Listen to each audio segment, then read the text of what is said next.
Hello everyone. Welcome to another IFSCA Live. Today we're going to talk about polarizations. Those of you that are joining us for the first time, what we usually do here is we first talk about something. So the topic that I've chosen for today is polarizations. Once I'm done with that topic, I'm going to go into questions and answers. So if you have questions or comments, etc., feel free to post them in the chat. And I also got a couple of questions in my email, so I'm going to read those and answer those today. Yeah, and so the idea is that we have a conversation. So feel free to react, comment as you're hearing the things that I'm saying to you. Working with polarizations is a very important topic that hopefully we'll offer a specific course on that soon.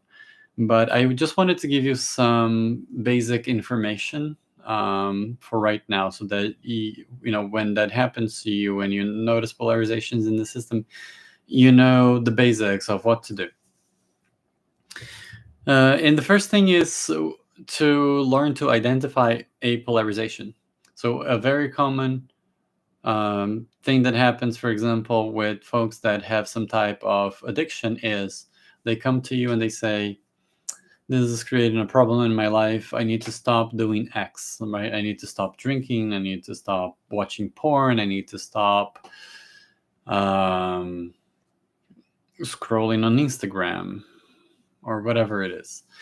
And so what you're actually hearing from is the manager that is noticing the problems that the firefighter is creating.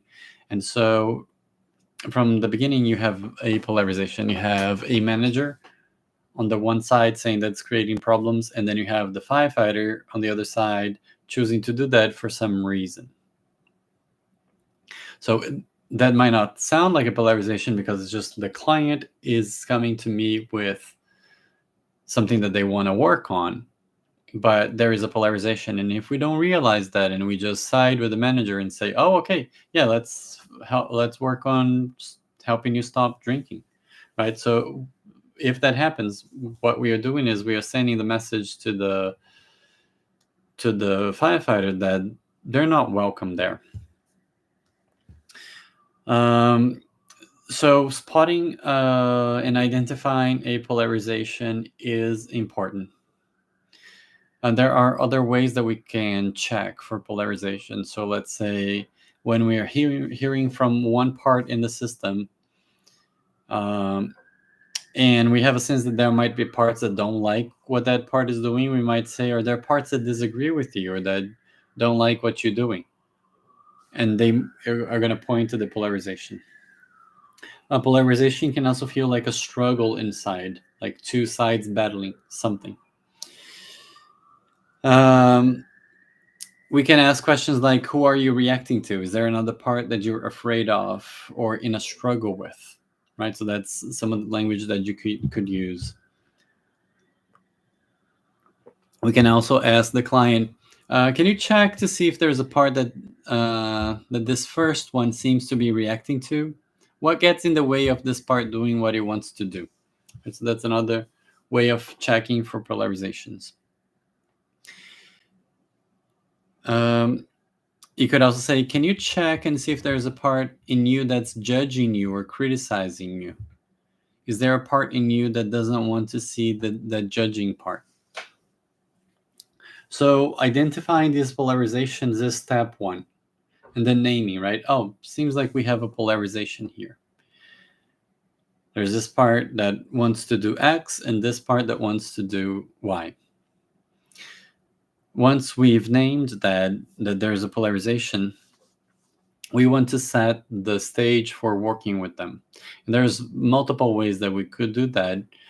But basically, what we want to do at this point is just to have enough unblending that parts can realize that they're not alone and not having to do their jobs right there, right then. So naming that there is a polarization is one of the things that we do. So client seems like there's this part and that part, and if the client says yes, we say, okay, that's a polarization. Is it okay if we listen to them? So is it okay if we listen to them as a way of checking, like, is one of you concerned about the other, right? And if we say, is it okay to listen to them, there's a reaction inside that says, no, if you listen to that part, it's going to take over or something like that, then you're already hearing about concerns. And then what we want to do is to reassure the parts that we are not going to take sides, that we're not going to, by listening to one of them, give it more power or give it permission to blend with the client and take over the system. So that's not what listening to parts is about. So just naming that is important for parts to feel safe about the process, to feel safe that this process is actually to help. And there might be other concerns, and we will just address those concerns if they come up. Also important, and as I've named a little bit earlier, to notice if there are any parts of you that tend more to agree with one side than the other side. Because if that happens, just your energy and the way that you're relating to both of them might give the message to that client system that you favor one side, and then that's going to exile the other side, which is not what you want to happen.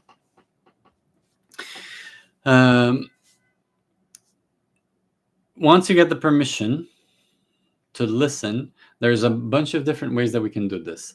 We can take turns, right? And so we can say, is there one part that wants to speak first? And if there's one that says me, and we check with the other one, hey, is it okay if we listen to that one first? Yes, okay, great. So let's come to this one and listen to it. If they both say me, then it might be helpful to create more of do more unblending with them.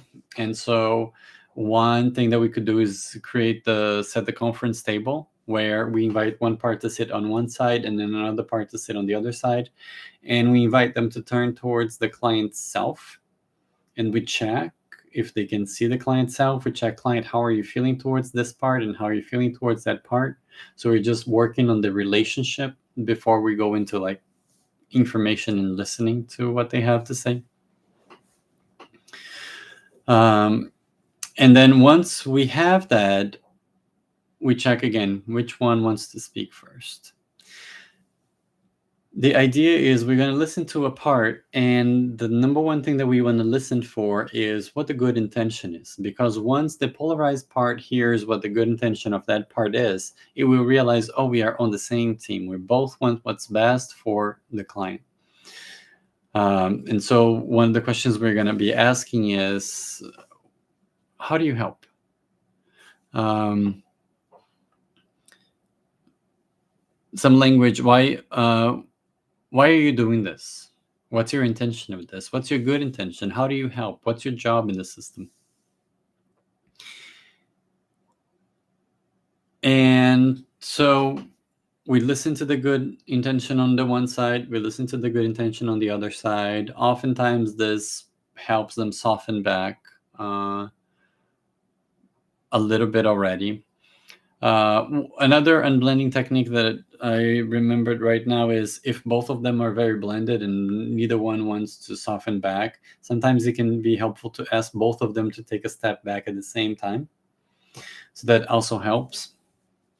And then once we know what the good intention is on both sides, we want to have them move into the healing steps. And the question would be, hey, parts, is what you're doing helping? Is it working? Because you have this good intention.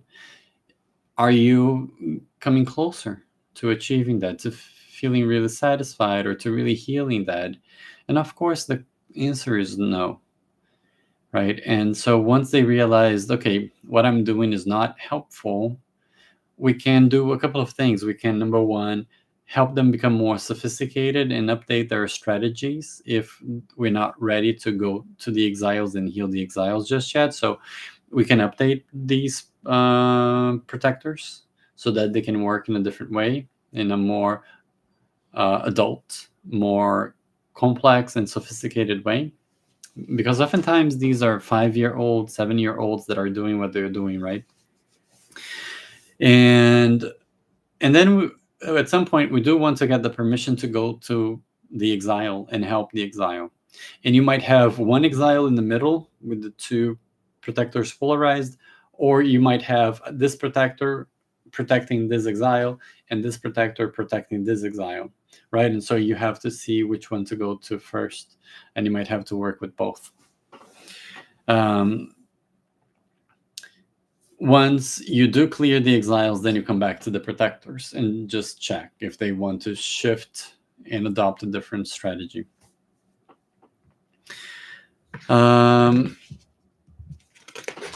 That's basically it. Let me see if there's anything else that I can say.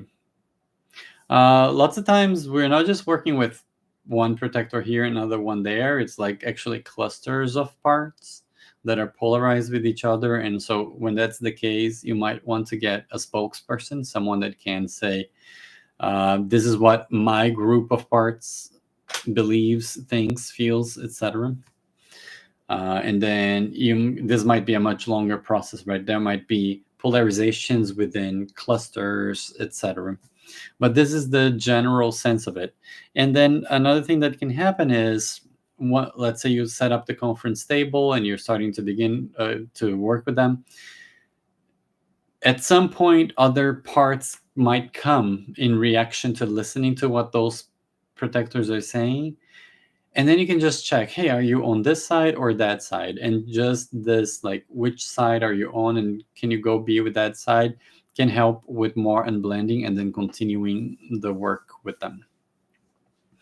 And then as with IFS in general, it's really healing and unburdening the exiles that's going to clear the polarizations completely. But there's a lot that can be achieved just by negotiating with the protectors even before the unburdening happens. Okay, so any questions about the thing that I was just talking about, polarizations, or any other questions, comments, etc., just post them in the chat and I'm going to answer them. I got a couple of questions in my email today. So I'm going to answer those first. So question number 1 was this. I was listening to the scaffolding lecture again. The scaffolding lecture this student is referring to is the lecture that we teach in Stepping Deeper. Scaffolding is teaching clients that don't know or cannot do insight for some reason. It feels not safe, or they don't know how to turn inwards and be with their parts, how to move them from I don't know how to do this into I can be with my parts. So that's the scaffolding process.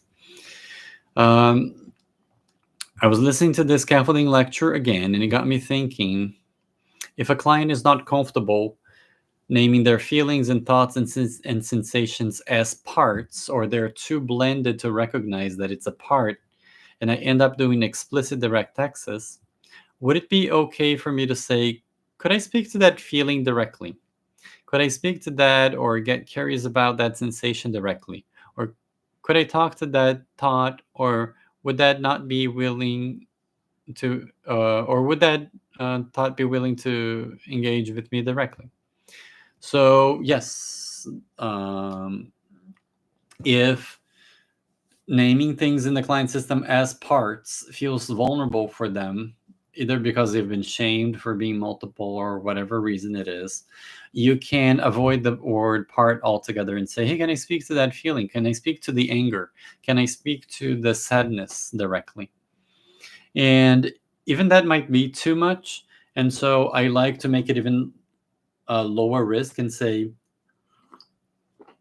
client, can we just role play this a little bit? And you can just like act as if you were the sadness.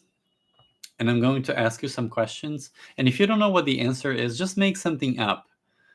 But I'm going to ask some questions and let's just have a conversation, right? Just role play. And then I say, hey, Sadness, are you there? Is it okay if I speak to you? And the client says, yes. And I say, okay, it seems like you're coming up for the client right now, and I see that you bring some tears. What else do you want us to know about you? Right? And so we go into that. So the answer to that question is yes. Speak to it directly. You can also speak directly to symptoms in the body. For example, the client has a headache. Can I speak to the headache directly?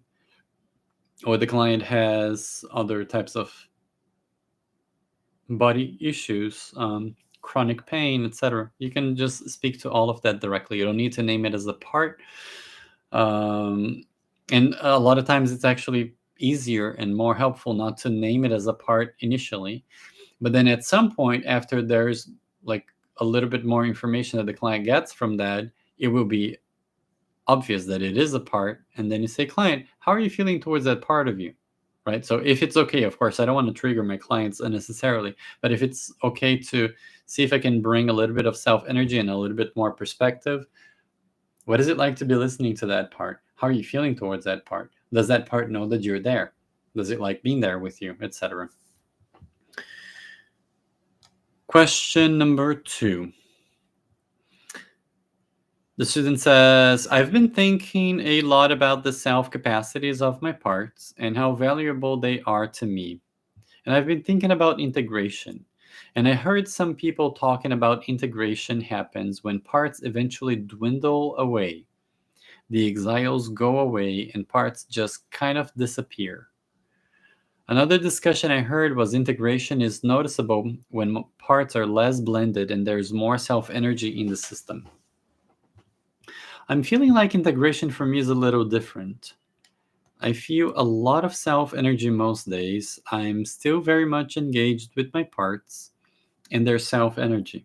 They show up depending on what we have to do, and I'm there as onlooker, validating and supporting and pointing out their self-energy to the system. Parts are more able to value the strength in one another, and there is less dissension, confusion, and more collaboration. Could you talk about what integration looks like to you and weigh in on what you think of helping clients notice and acknowledge self-capacities of parts in their system as a way of cultivating witnessing and internal attunement at the onset, as opposed to waiting until relationships have been developed and parts are less extreme? I think if I would have done that sooner, they would have trusted me sooner. Thank you so much for making yourself available to help us continue on this amazing journey. All right. So that's a great question. And what I would say is you have the right take on this, I believe. You know, if a person says integration happens when parts dwindle away, I think that's a misunderstanding of what parts are. Or exiles go away and parts just kind of disappear. It's been my understanding that as I get to know my parts, they let go of burdens and the protectors let go of their extreme roles. But then the part that lets go of the burden,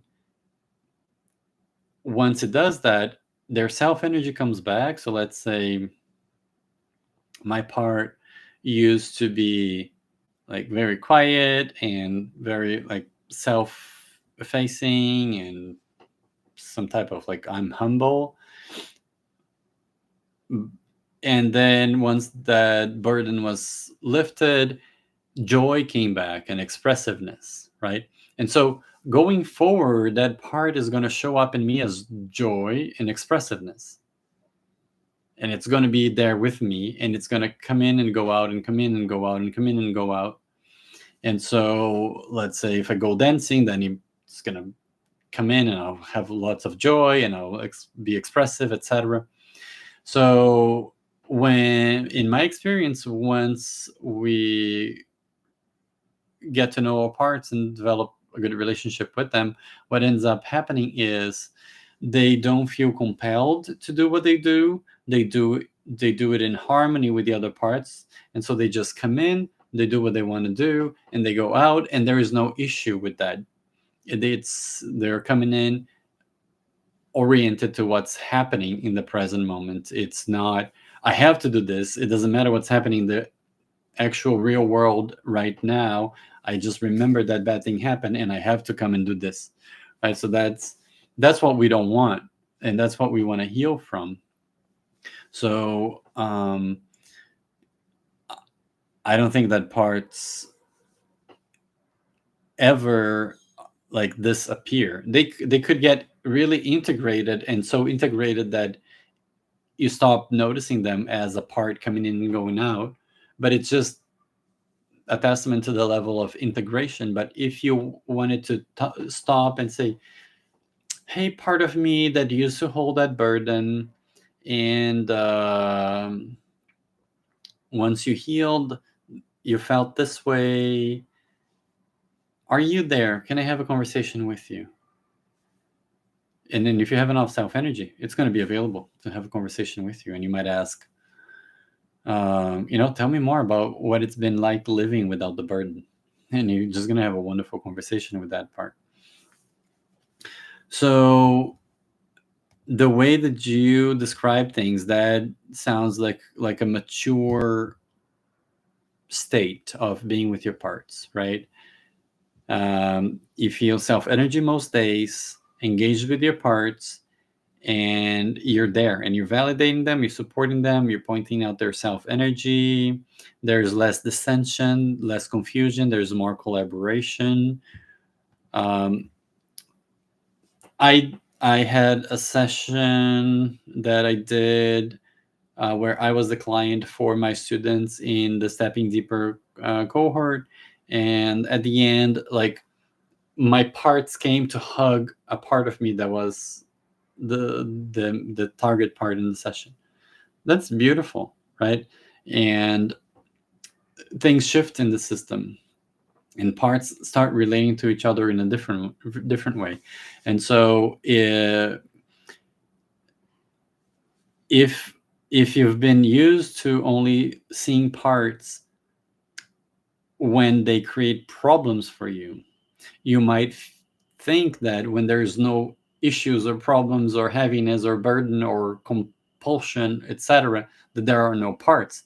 But that's just, you're not seeing yourself clearly completely yet.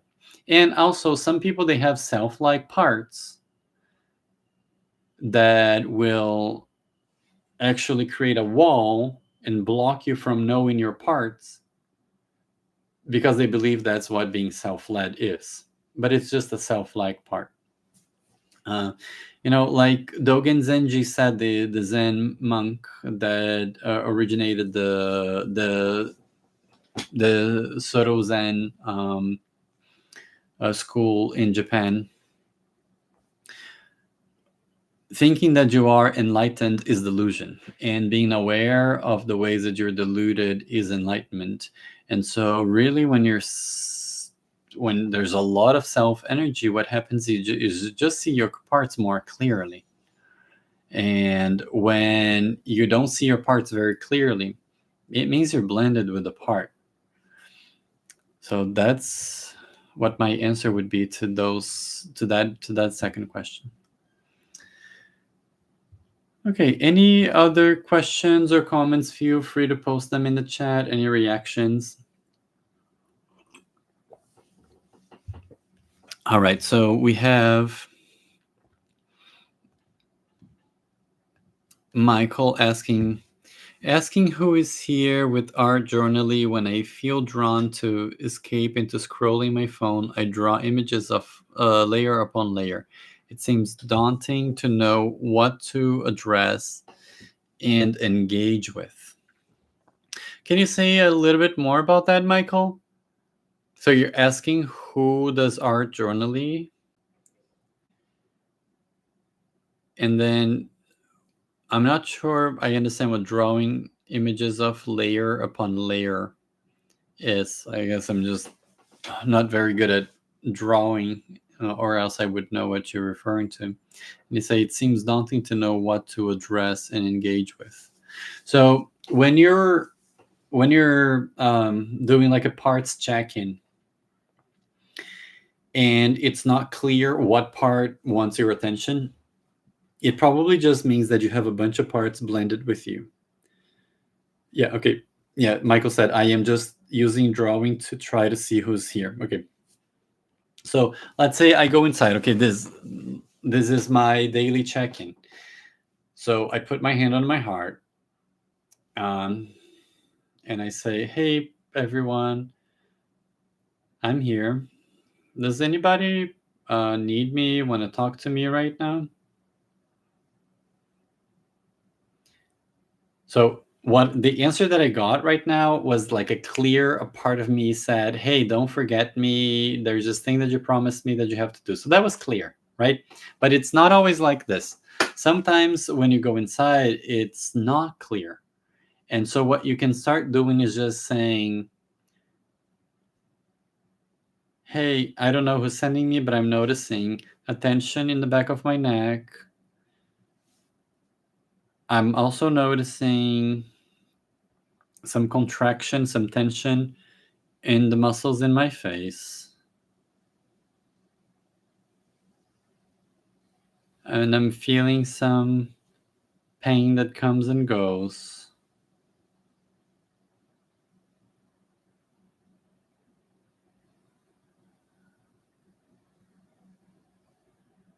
And then I notice that more space happens.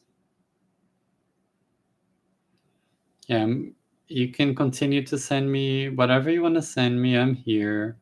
It's not making complete sense to me just now what you want to say, but I'm here and I'm getting this. I'm feeling the pain. I'm noticing the tension in the back of the neck, noticing that in the face. I'm noticing I'm getting curious.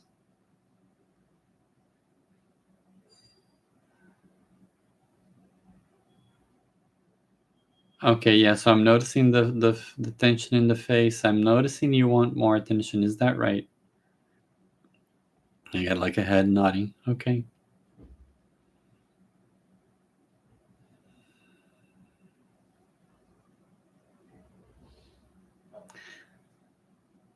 Yeah, and then I get the part telling me like I want you to hear about my sadness.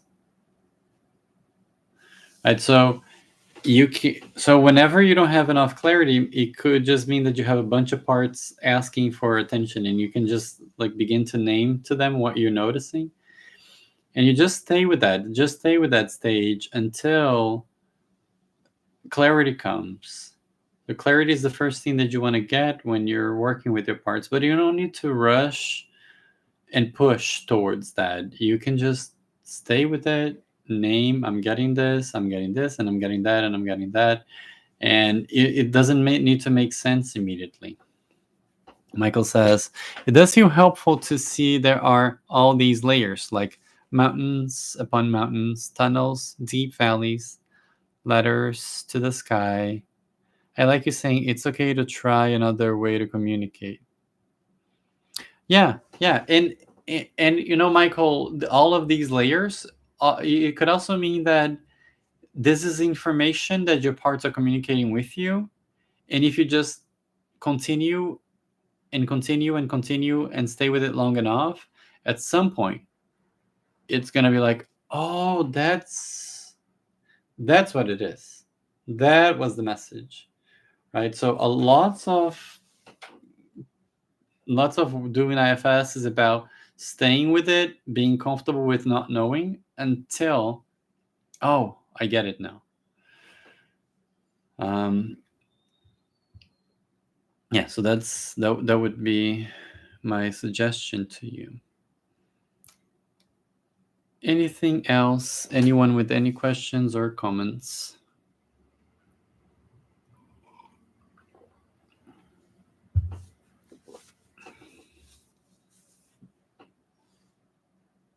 And Michael says, cool.